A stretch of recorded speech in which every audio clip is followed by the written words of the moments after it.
नमस्कार, आप देख रहे हैं न्यूज इंडिया। आपके साथ मैं हूं अभिषेक। देहरादून में मुख्यमंत्री पुष्कर सिंह धामी ने सीएम हेल्पलाइन पर प्राप्त एक शिकायत का खुद संज्ञान लिया। बता दें कि यह शिकायत देहरादून के जाखन निवासी विवेक मदन ने दर्ज कराई थी, जिसमें राजपुर रोड पर बिजली की लाइनें बिछाने के दौरान फुटपाथ को हुए नुकसान का जिक्र था। दरअसल शिकायत के अनुसार जाखन में सड़क किनारे पहले एक फुटपाथ बनाया गया था, लेकिन बाद में उत्तराखंड पावर कॉरपोरेशन लिमिटेड ने भूमिगत केबल बिछाने के लिए उसे खोद दिया।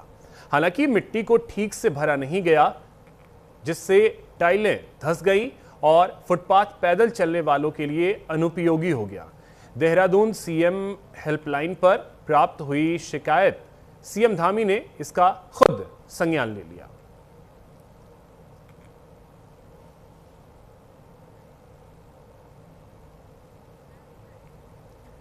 देहरादून में शिकायतकर्ता विवेक मदन के साथ मुख्यमंत्री ने वीडियो कॉल के जरिए अधिकारियों को अपने मोबाइल फोन से फुटपाथ की खराब हालत दिखाई और चिंता व्यक्त करते हुए विभागों को समन्वय से काम करने का निर्देश दिया। साथ ही उन्होंने मुख्य सचिव आनंद बर्धन को निर्देश दिया कि राज्य भर में इसी तरह की शिकायतों के निवारण के लिए एक विशेष अभियान चलाया जाए। तो वहीं दौरे के दौरान मुख्यमंत्री ने स्थानीय दुकानदारों और निवासियों से भी बातचीत की।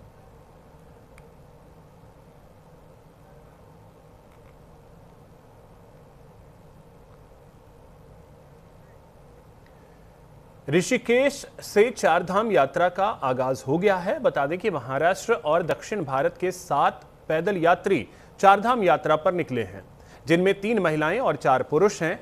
बता दें कि ऋषिकेश में इन यात्रियों का भव्य स्वागत कर हरी झंडी दिखाकर यात्रा पर रवाना किया गया।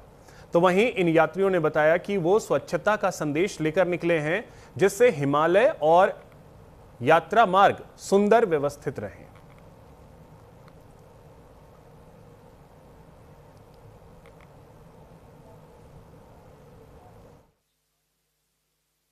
हमारे मन में आए कि हम 4 धाम भी करेंगे, जो होना है वो भगवान की मर्जी से हो जाएगा, इसलिए हम निकल। कितनी उम्र है? 70। हाँ, साथ में ना स्वच्छ भारत, निर्मल भारत।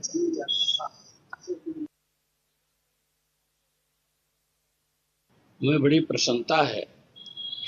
उत्तराखंड देवभूमि है और 4 धाम स्थापित है। बड़े भाग्यशाली हैं हम लोग ऋषिकेश में निवास करने वाले सभी लोग। और 4 धाम यात्रा के लिए पूरे विश्व के सनातनियों की दृष्टि रहती है कि भगवान का पट कब खुले। तो 22-23 तारीख अप्रैल से जो खुल रहा है हमारे 4 धाम का, और सब लोग अलग अलग जगह से आए हैं, जैसे कि महाराष्ट्र मुंबई से है, नासिक से है, पुणे से है और मैं कर्नाटक से हूँ। लगेगा अलग अलग संस्कृति हम लोग सीखेंगे। लोगों का जो यहाँ का अलग, हम लोगों का अलग अलग रहता है, रहने सहने का जो भी है। ऋषिकेश में ट्रांजिट कैंप में ऑफलाइन रजिस्ट्रेशन शुरू हो गया, जहां पहले दिन अब तक 200 से ज्यादा यात्रियों ने पंजीकरण कराया है। बता दें कि प्रशासन ने ट्रांजिट कैंप में 24 काउंटर और आईएसबीटी के पास 6 अतिरिक्त काउंटर स्थापित किए हैं। तो वहीं भारतीय यात्रियों के लिए आधार कार्ड अनिवार्य है, साथ ही बायोमेट्रिक सत्यापन और फोटो भी ली जा रही है और विदेशी यात्रियों को पासपोर्ट दिखाना जरूरी होगा। तो वहीं अधिकारियों ने बताया कि भीड़ को देखते हुए 105 कर्मचारी और 30 मोबाइल टीमें तैनात हैं। हालांकि मोबाइल टीमें आश्रमों, धर्मशालाओं में जाकर 20 से ज्यादा यात्रियों वाले समूहों का पंजीकरण वहीं कर रही हैं।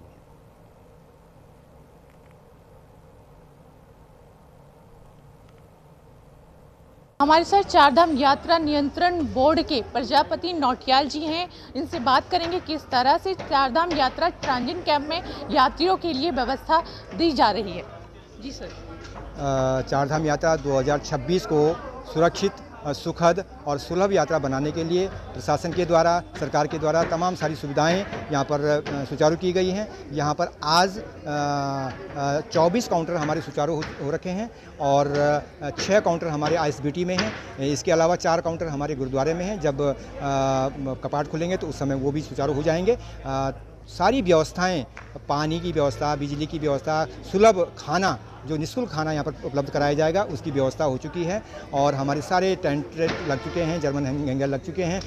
सारी सुविधाएं यहाँ पर पूरी तैयारी कर ली गई है। एक अच्छी यात्रा और यात्रियों को कोई परेशानी न हो, इसका पूरा ध्यान जो है रखा जाएगा। सर, आज से ऑफलाइन रजिस्ट्रेशन भी शुरू हो चुका है, कितने रजिस्ट्रेशन अब तक हो गए?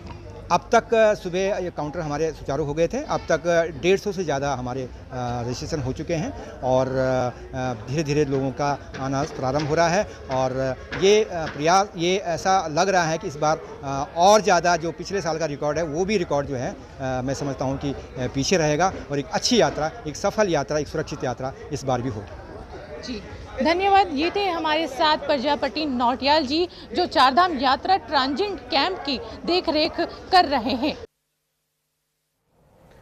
रुड़की में गौकशी का मामला अब नया मोड़ ले चुका है। बता दें कि करीब 3 महीने पुराने इस मामले में ग्रामीणों ने अब एक रसूखदार नेता का नाम लेते हुए गंभीर आरोप लगाए, जिससे प्रदेश की सियासत और कानून व्यवस्था में हलचल तेज हो गई है।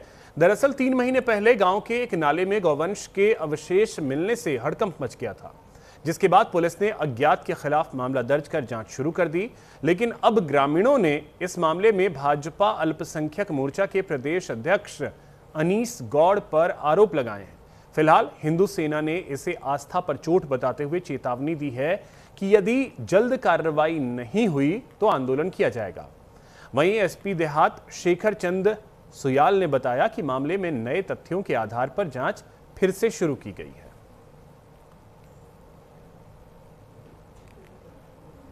थाना झबरेड़ा का ये मामला जो जिसका आप जिक्र कर रहे हैं, वहां कल कुछ लोग आके उन्होंने बताया कि साहब हमें कहीं पर कुछ गौवंश के कुछ अवशेष मिले हैं। मैटर बहुत पुराना है और जैसा थाने ने वहां पर जाकर के विजिट किया तो हमने उसमें मुकदमा कर लिया है। बाकी कौन लोग हैं, क्या हैं, सुराग से पता से हमारी जारी है और जल्दी हम केस को वर्कआउट करें। अभी हाल ही में मैंने देखा कि एक वीडियो बड़ी तेजी से वायरल हो रही है कि जो है लाठर देवा में जो वहां पर एक जो है गंदा नाला है, उसमें जो है गौ माता के कुछ क्या बहुत जो ज्यादा संख्याओं में वहां पर कुछ वो देखने को मिले अवशेष। लेकिन विडंबना की बात यह है, ये देवभूमि है। जो है देवभूमि में एक तरफ तो हम लोग मुहिम चला रहे हैं कि आने वाली 27 अप्रैल को सुबह 10 बजे अपने घरों से बाहर निकले 5000 तहसीलों में हम लोग जो है गौ माता को राष्ट्रमाता का दर्जा दिलवाने के लिए ज्ञापन देने जा रहे हैं। स्वराज ग्राम लाठर देवा से अनीस गौड़ के यहाँ से शादी हुई थी, उसमें 12-13 गाँव आई थी। यूपी का नंबर था टेम्पो का। जावेद हुई खड़ा था, हम उनसे उन्होंने कहा, हमने देखा घूम फिर कर, जैसे हमने देखा तो वो बंद रही थी वहाँ, तो उन्होंने वो गाय काटनी चालू करने के बाद हम इकबालपुर चौकी पहुंचे। इकबालपुर चौकी पहुंच कर हमने पुलिस वाले को कहा, मगर जी से तो कुछ नहीं हो रहा, गाय कट रही हमारे गाँव में, माता कट रही। तो उन्होंने हमें धमकाया को घर भेज दिए। हमने फिर और पर शिकायत करी, हमारी किसी ने नहीं सुनी। देखो जी, इसमें जावेद था, ठीक है जी, और जी मुदन था, और ये दोनों ऐसे आदमी हैं जी, गांव की कोई भी कहीं भी कोई गलत काम होता हो तो सबसे पहले इन्हीं का नाम आता है जी। इन्होंने चमड़ा भर का गाय 10-12 गाय थी जो इन्होंने काटती हैं, हमने काटते हुए देखे हैं, ठीक है जी। और जी जिस उसमें टेम्पो में आया वो यूपी का नंबर था, वो रोज आता है जी। हरिद्वार के लक्सर में पूर्व राज्य मंत्री रविंद्र सिंह आनंद ने निजी स्कूलों पर गंभीर आरोप लगाए। दरअसल पूर्व राज्य मंत्री का कहना है कि शिक्षा के नाम पर संगठित लूट का खेल चल रहा है, जिससे अभिभावकों पर आर्थिक बोझ लगातार बढ़ता जा रहा है।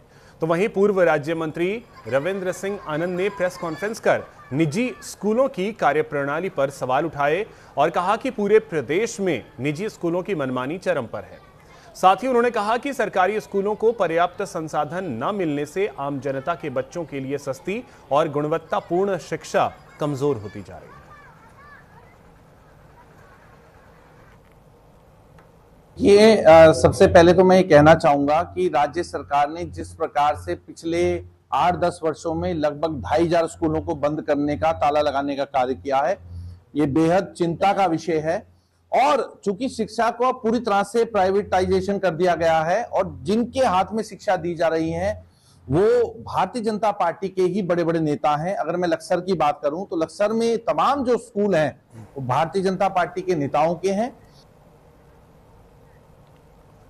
देहरादून में निजी स्कूलों में फीस बढ़ोतरी का मामला तूल पकड़ता जा रहा है। बता दें कि बीते दिन स्कूल में पढ़ने वाले बच्चों के अभिभावक जिलाधिकारी कार्यालय पहुंचे, जहां उन्होंने निजी स्कूलों में मनमानी तरीके से फीस को बढ़ाने को लेकर ज्ञापन सौंपा और जल्द ही इस पर कड़ा रुख अपनाने की विनती की।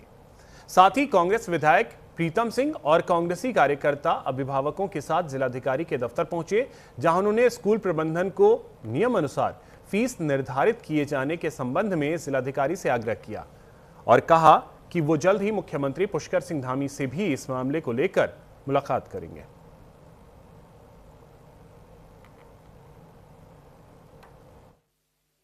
जिलाधिकारी के कार्यालय गया था, जिलाधिकारी से मिलने गया था। उन्होंने 12 बजे का समय दिया था। मेरे पास देहरादून के कई अभिभावक आए।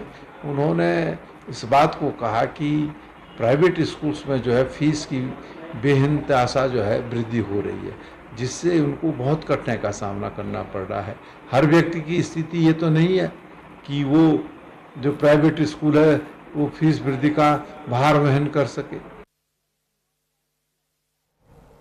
लोहाघाट में सीएमओ चंपावत डॉक्टर देवेश चौहान ने गुरुवार को लोहाघाट उप जिला चिकित्सालय का औचक निरीक्षण किया और अस्पताल की व्यवस्थाओं का जायजा लिया। बता दें कि निरीक्षण के दौरान सीएमओ चौहान के द्वारा वार्ड, अल्ट्रासाउंड कक्ष, फार्मेसी, शौचालय, इंजेक्शन रूम आदि का निरीक्षण किया गया। इस दौरान सीएमओ चंपावत ने ड्यूटी अधिकारी को कड़ी फटकार लगाते हुए मानकों के हिसाब से रोज चादर बदलने के निर्देश दिए। साथ ही ज्यादा से ज्यादा आयुष्मान कार्ड में इलाज करने के भी निर्देश दिए और मरीजों से उनका हालचाल जानकर अस्पताल में मिल रहे इलाज के बारे में जानकारी ली। फिलहाल सीएमओ चंपावत डॉक्टर देवेश चौहान ने जानकारी देते हुए बताया कि चिकित्सकों की अस्पताल में कमी है, उन्हें लाने के प्रयास भी जारी हैं।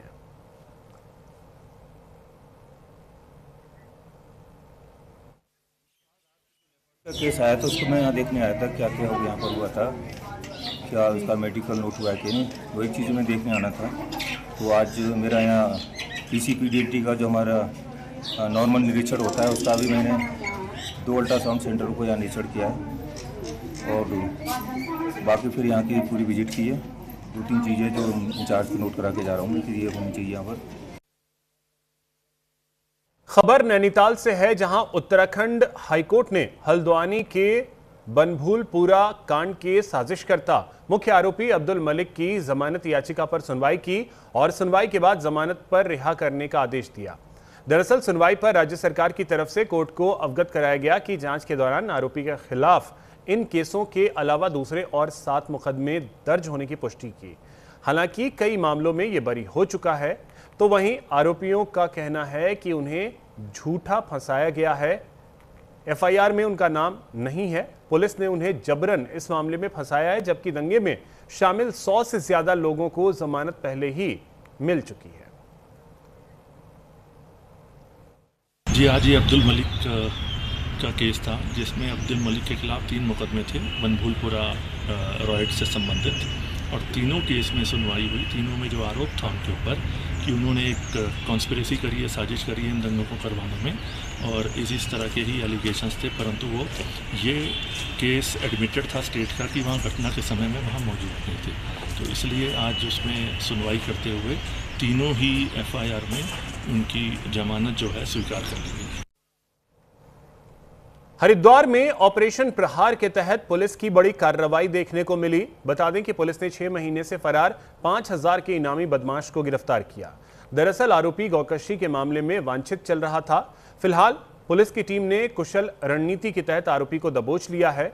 बता दें कि एसएसपी हरिद्वार ने आरोपी पर 5000 रुपए का इनाम घोषित किया था। हालांकि पुलिस का कहना है कि ऑपरेशन प्रहार के तहत आगे भी कार्रवाई जारी रहेगी।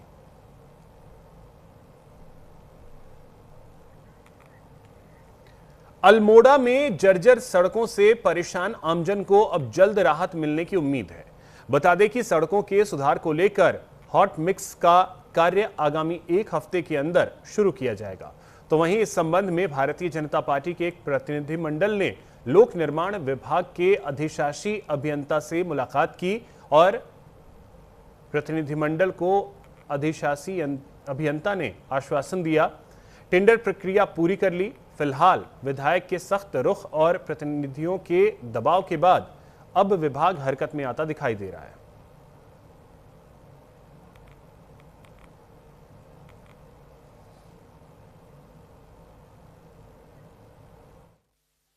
पूर्व में भी हमारे द्वारा लगातार इस संबंध में बात की जा रही थी। आज अधिशासी अभियंता महोदय से मिले और उन्हें अवगत कराया कि माल रोड में पिछले कई समय से कलमट बंद है, लेकिन बड़ा अच्छा लगा कि चारों जो कलमट बंद थे उनकी निविदा हो चुकी है और काम शीघ्र प्रारंभ होने वाला है। और बीच में सोशल मीडिया के माध्यम से भी हमारे कुछ विपक्षी मित्र यह कह रहे थे कि सड़क में गड्ढे हो गए, लेकिन आज यहाँ आए तो मालूम चला कि हॉट मिक्स की निविदा हो चुकी है और शीघ्र ही माल रोड में और अन्य क्षेत्रों में जहां पर बरसात के कारण गड्ढे हुए थे उसका भी कार्य होने वाला है। अल्मोड़ी नगर में विभिन्न कार्यक्रम पीडब्ल्यूडी के माध्यम से कराए जा रहे हैं।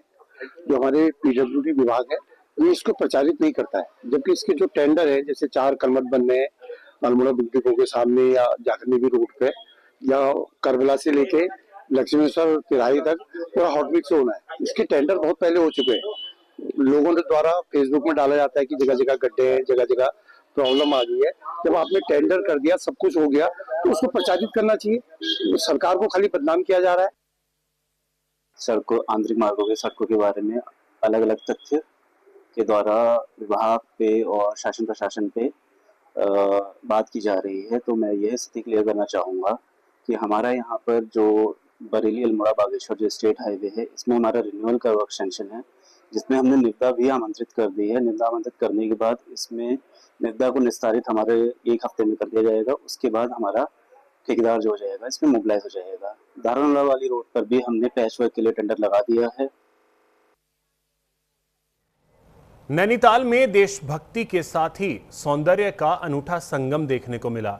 बता दें कि नैनी झील किनारे 108 फीट ऊंचा तिरंगा फहराया जाएगा। साथ ही झील के चारों ओर स्थापित विद्युत पोल तिरंगा रोशनी से जगमगाएंगे।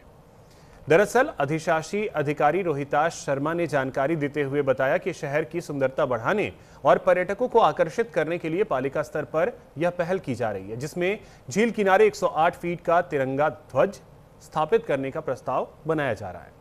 साथ ही बताया गया कि इसके अलावा झील के चारों ओर लगे विद्युत पोल में 3 रंगों की LED लाइट लगाने की भी योजना है, जिससे अंधेरा होने के बाद शहर तिरंगा रोशनी से जगमगा उठेगा।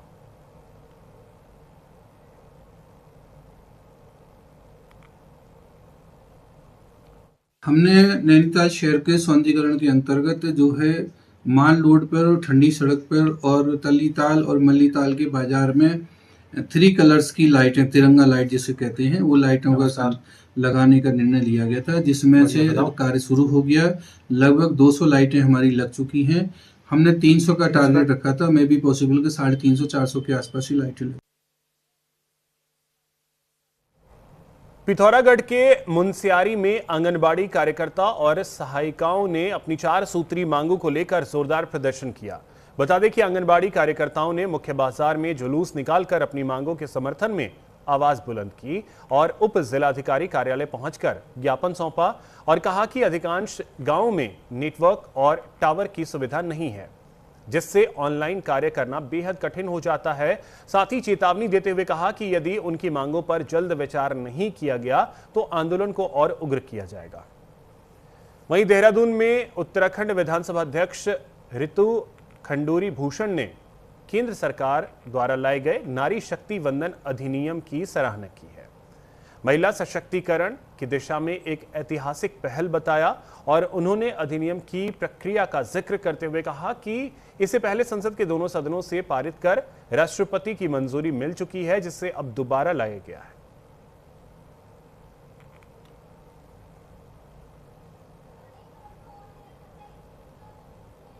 आप सब जानते हैं कि नारी शक्ति वंदन अधिनियम 2023 आज दोबारा पार्लियामेंट में लाया गया है, लोकसभा में लाया गया है और उस पर चर्चा हो रही है। 19 सितंबर 2023 को लोकसभा ने इसे पारित किया था और 21 सितंबर 2023 को राज्यसभा में ये पास हुआ था और उसके बाद 23 सितंबर 2023 को हमारे आदरणीय राष्ट्रपति जी ने इसको मंजूरी दी थी और ये एक विधेयक बना था, एक्ट बना था।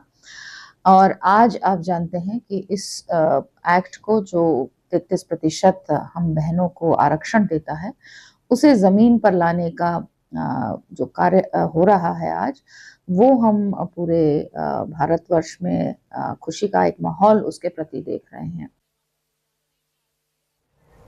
नैनीताल में सुबह लगी जंगल की आग ने कुछ ही घंटों में विकराल रूप ले लिया। बता दें कि खड़ी पहाड़ी पर तेजी से फैलती लपटों ने न सिर्फ वन विभाग की तैयारियों पर सवाल खड़े किए, बल्कि आसपास के क्षेत्र के लिए मुसीबत का सबब बन गई।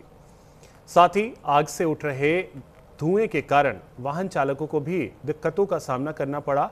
हालांकि घटना की सूचना मिलते ही वन विभाग की टीम मौके पर पहुंची और आग पर काबू पाने में जुट गई।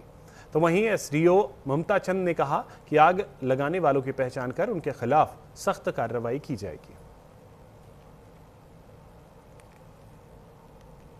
प्रभाग वनाग्नि की दृष्टि से अत्यंत संवेदनशील है। जैसे अभी तापमान में बढ़ोतरी हुई है, तो हमने अपनी सभी क्रूज स्टेशन की टीमों को फिर से सचेत कर दिया गया है। सभी क्रूज स्टेशन में टीमें 15 फरवरी वनाग्नि काल प्रारंभ होते ही तैनात कर दी गई थी, जिसमें सभी फायर वॉचरों की तैनाती कर दी गई है। और इससे पूर्व भी वनाग्नि के संबंध में हम नैनीताल वन विभाग द्वारा एक विशाल मॉक ड्रिल का भी आयोजन किया गया था, जिसमें इंटर डिपार्टमेंटल कोऑर्डिनेशन पे भी काम किया गया।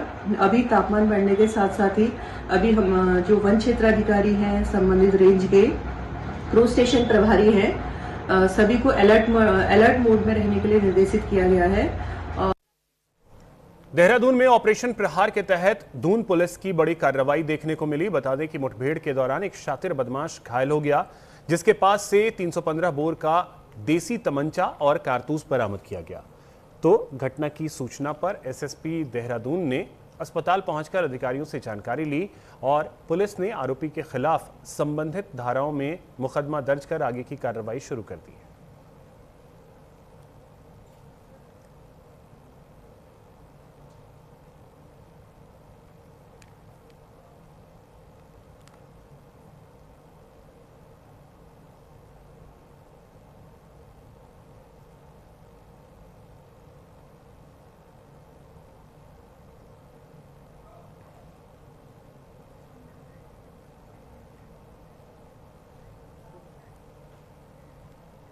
इसी के साथ इस बुलेटिन में इतना ही। नमस्कार।